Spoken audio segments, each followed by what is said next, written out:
24.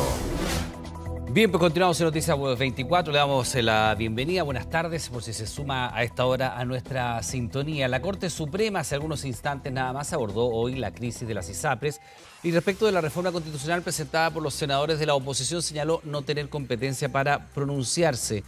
La ministra vocera del máximo tribunal del país, Ángela Vivanco, señaló que se han dado ya 6 meses de prórroga y se espera que el fallo se cumpla. Queremos hablar sobre este y otros temas, por ejemplo, la cuenta del presidente Boric el 1 de junio aparece, por supuesto, allí en el horizonte y para ello estamos junto al ministro de Justicia, Luis Cordero, a quien saludamos a esta hora de la tarde. Ministro, ¿cómo le va? Buenas tardes. Ministro, ¿cómo te van? Buenas tardes. Bien, primero que nada, ministro, sobre el pronunciamiento escueto de la Corte Suprema a través de su vocera, la ministra Vivanco, se pronuncia finalmente sobre la ley corta, no sobre el proyecto que está en el Congreso. Dice que se espera que el fallo se cumpla finalmente y se ha dado una prórroga para aquello, ¿no? La posición de usted como ministro de Justicia sobre este tema. Lo que pasa es que yo creo que a muchos probablemente no familiarizados con las competencias de la Corte podía extrañar, pero no tiene nada extraño y es por lo siguiente, y para quienes nos están viendo. La Constitución regula los casos donde el Congreso debe solicitar informe a la Corte Suprema, eso está expresamente regulado en la Constitución, en el artículo 77, y además indica expresamente respecto a qué asuntos se tiene que pronunciar, que son las materias orgánicas o de competencia de los tribunales. Por eso, cada vez que un proyecto de ley ingresa al Congreso y se refiere a materias de competencia o una nueva atribución de los tribunales de justicia, la Corte Suprema informa. Lo que ha hecho el Pleno es algo bastante predecible desde el punto de vista jurídico, es que no iba a emitir opinión respecto a la reforma constitucional, porque la reforma constitucional en nada se refiere a una competencia atribuida a un tribunal, se refiere al fallo, a la aplicación del fallo, pero además de eso, tiene otra particularidad la reforma constitucional. Fue presentada por la senadora Rincón y no institucionalmente por alguna de las cámaras como se suele hacer. Entonces, respecto al pronunciamiento de la reforma constitucional era bastante predecible porque esa reforma no abarca atribuciones, competencias nuevas de los tribunales de justicia. Y en relación al proyecto que remitió el Ejecutivo, que es un proyecto bastante más extenso, la Corte también ha advertido que no va a emitir pronunciamiento sobre ese proyecto, salvo en aquellos artículos, en particular el 9º, que es el que le entrega competencia a los tribunales en materia de reclamación en los casos específicos que ahí se regula. Este es el típico informe que emite la Corte respecto de proyectos de ley. Entonces, yo sé que existía mucha expectativa, pero desde el punto de vista estrictamente jurídico, no era esperable sino lo que acaba de resuelto la Corte Suprema y lo que acaba de haber señalado la ministra como vocera. Y en ese escenario uno entiende que lo que está corriendo, por supuesto, es el fallo y este plazo ampliado para pagar estos 1.400 millones de dólares, más allá de los reclamos que ha hecho la Asociación de ISAPRE en el sentido de que no tendrían caja para dar cuenta de esta cantidad de dinero, que equivaldrían a varios años de utilidades de las mismas y, en fin, y el riesgo sobre la quiebra del sistema que sigue estando puesto sobre la mesa como una campanada de alerta de los propios operadores del sistema privado de salud, por supuesto. Sí, pero dos cosas o dos precisiones que son relevantes, Iván. Recuerde que el proyecto de ley del Ejecutivo lo que hace es que establece una serie de reglas para el cumplimiento del mismo, no define montos el proyecto de ley, el proyecto de ley lo que define es un régimen procedimental e institucional para llegar allá arriba a esos montos, eso es bien relevante.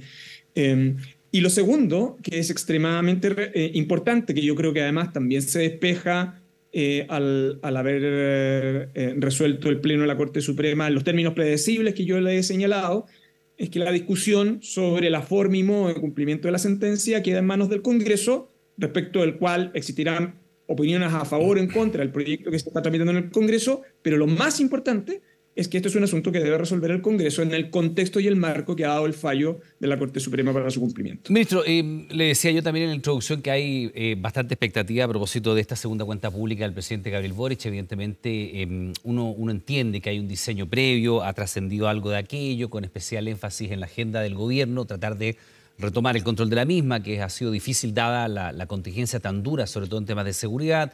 También está el tema de los 50 años, ¿no?, del golpe de Estado, pero la crisis de seguridad por la cual atraviesa el país parece copar la agenda y los esfuerzos públicos. Yo sé que usted no puede adelantar en lo particular lo que vaya a anunciar el presidente en su cuenta pública, pero No sé si coinciden en ese análisis que es muy difícil salir en una segunda cuenta pública sin que el eje central no sea cómo se aborda esta crisis de seguridad.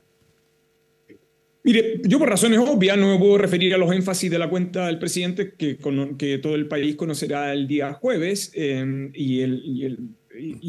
no solo el objetivo, sino que también las proyecciones, no solo de cómo ve el presidente la situación actual, sino que cómo las políticas públicas que están trabajándose hoy sirven también para el futuro, en el fondo, no en la proyección del largo plazo. Yo creo que en eso consiste la cuenta, y los ministros no tenemos ni atribución ni nos corresponde emitir anticipos de eso, en el fondo.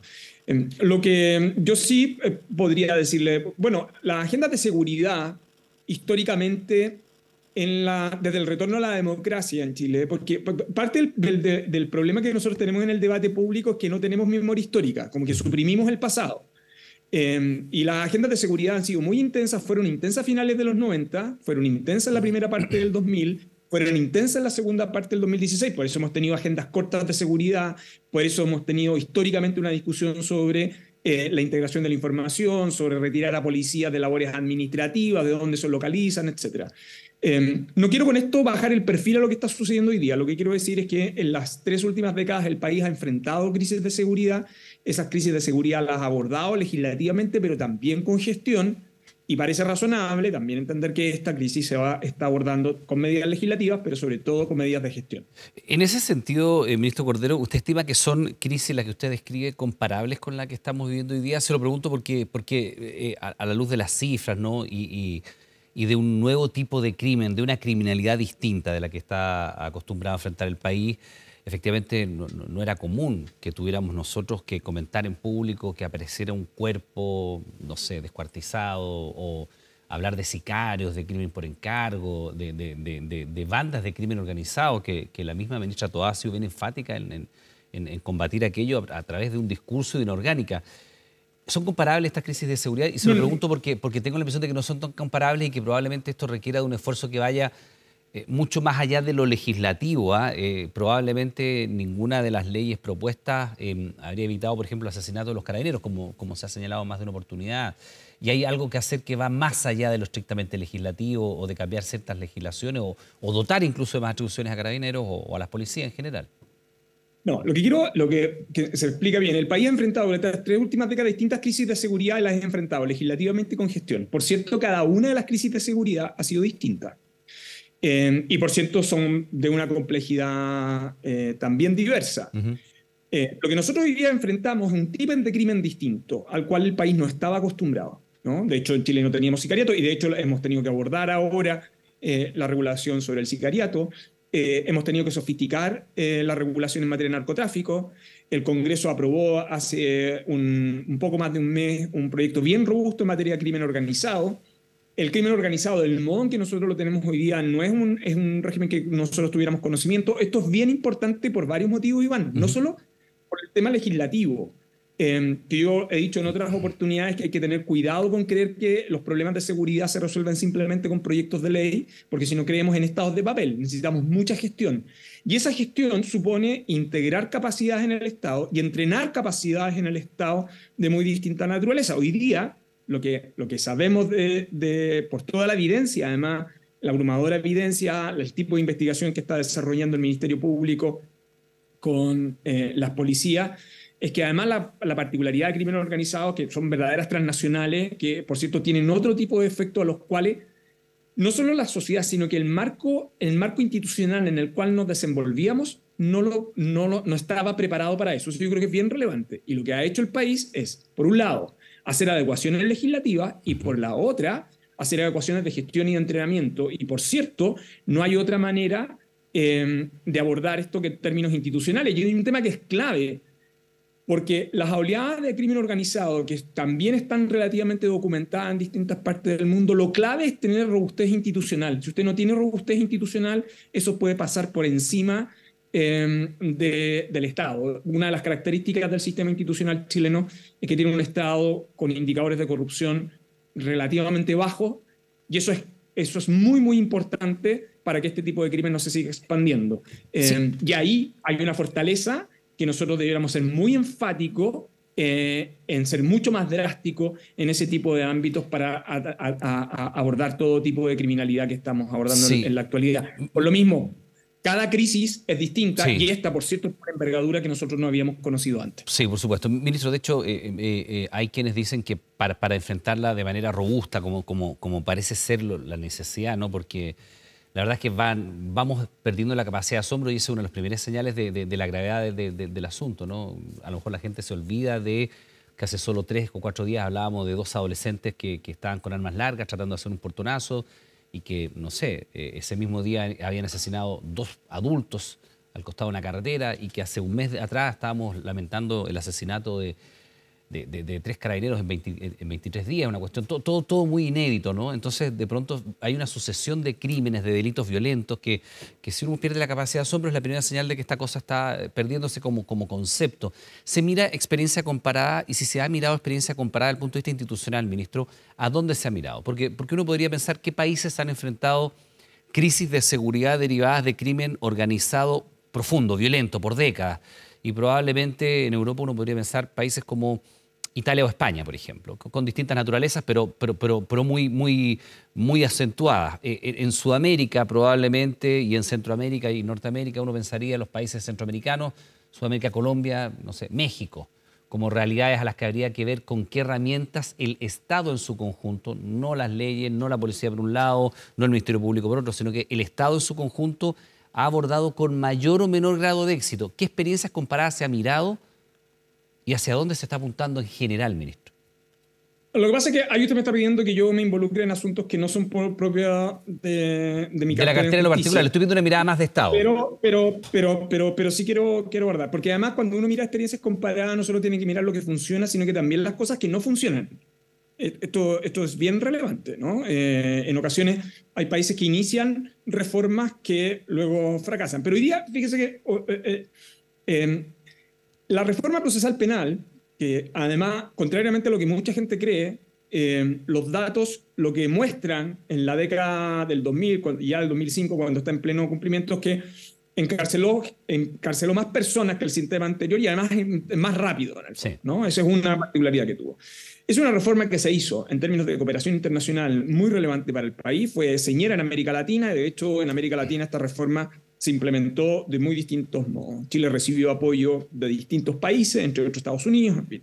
La policía chilena en la actualidad, tanto carabineros como investigaciones, lo pueden reportar ellos mejor que yo, tienen distintos niveles de cooperación en distintas partes del mundo. Hoy día, días atrás, el director general de Carabineros explicaba cómo la cooperación en el caso de Alemania ha sido útil para abordar los temas que están vinculados a orden público. La Policía de Investigación tiene otras dinámicas también de cooperación que son relevantes, además de organizaciones internacionales de policía que permiten transferir información, etc. Entonces, y además, también esto es otra cosa que es relevante, progresivamente en los últimos años el país ha destinado recursos significativos a tecnología a las policías. En el caso de investigaciones tiene laboratorios de primer nivel para llevar a cabo sus acciones. Ahora, ¿cuáles son las brechas que nos quedan? Por cierto, tenemos hoy día una preocupación que es transversal en todas las instituciones, que es el aumento del número de homicidios en términos absolutos. Chile sigue teniendo una tasa baja en comparación al resto de los países de la región, aunque lo preocupante, y esto es lo que ha estado transmitiendo las universidades, lo que ha estado transmitiendo organizaciones de la sociedad civil que se han dedicado a monitorear los temas de seguridad y justicia durante largos años, como Paz Ciudadana, lo que está aumentando es el número de imputados, de homicidios con imputados desconocidos, sí. Porque eso en el fondo lo que provoca es no solo el crimen violento, sino que además ese crimen no tiene castigo, ¿no? Porque no sabemos quién lo cometió.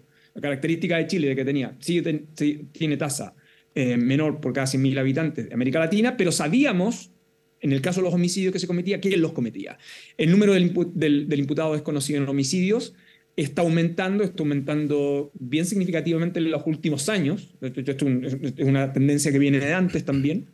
Y yo diría que en las principales preocupaciones del Ministerio Público y de las policías han estado focalizadas ahí. El fiscal Valencia está haciendo un muy buen trabajo desde ese punto de vista la manera en que ha presentado el tema. Entonces, no solo es mirar experiencias comparadas de las cosas que ya ha estado trabajando la institucionalidad en distintas partes, sino que fortalecer aquellas capacidades que ya hemos ido desarrollando en el país. Y por cierto, para un nivel de violencia a la cual no estábamos acostumbrados hasta ahora. Ministro, sé que no nos puede adelantar, pero ¿debería ser este tema eje dentro de la cuenta pública del presidente? ¿O hay espacio para que otra materia vaya de alguna manera a capitalizar el interés mayoritario? Evidentemente en una cuenta pública se hace un abanico de presentación de tanto lo que se ha cumplido como aquello del programa de gobierno, ¿no? Como evidentemente lo que todavía queda. Sí. Pero también como el Estado lo dice, ¿no? La cuenta pública también es como una cuenta del Estado, del país y lo que el gobierno hace a propósito de aquello. ¿Debiera ser este el tema central o usted cree que haya otro tema que vaya a captar más atención de la ciudadanía o mayor interés o sea más relevante para la ciudadanía? Entendiendo que es el presidente Boric el de la cuenta y usted como ministro de Justicia no nos va a adelantar, pero le pido su opinión como parte del equipo de gobierno. Yo no le puedo adelantar mi opinión porque la palabra la tiene el presidente, en el fondo, ¿no? Y a él le corresponde transmitir el mensaje y a nosotros nos corresponde después hacer la bajada. Si usted está en Valparaíso ese día y nos cruzamos en el pasillo, yo probablemente le podré hablar en detalle de lo que previamente señaló el presidente. Y en eso yo soy ministro de Estado y creo que la obligación de nosotros es hacer la explicación posterior a la que presenta el presidente. Perfecto. Ministro Luis Cordero, le doy las gracias por estos minutos. Que tenga una buena jornada, muy amable. Que esté muy bien. Igualmente, que esté muy bien.